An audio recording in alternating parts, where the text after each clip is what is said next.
الحمد لله الذي خلق الإنسان وأحسن إليه وجعل له امرأة وسلطها عليه تأكل كده وتلطم خده وتنعل أباه وجده تسيء إليه إذا أحسن إليها وتآمله بالقسوة إذا أشفق إليها عيشته معها مأدوم الراحة.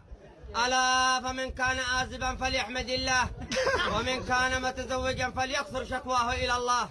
ترى المتزوجين اليوم في أغلال من حديد وهم وكرب شديد، نهارهم أتيد وليلهم يشيب منه الوليد، نهارهم حيارى وليلهم سكارى وما هم بسكارى ولكن عذاب الله شديد. فقد حدثنا الهضام أخبرنا الحجام أن لعباس عن قاسم عن بالط عن محاسر قال: من تزوج امرأة من قبل شمر إلا وقد حرمت عليه الجنة. رواه الهضام وقال أبو راد حديث حسن. وفي رواية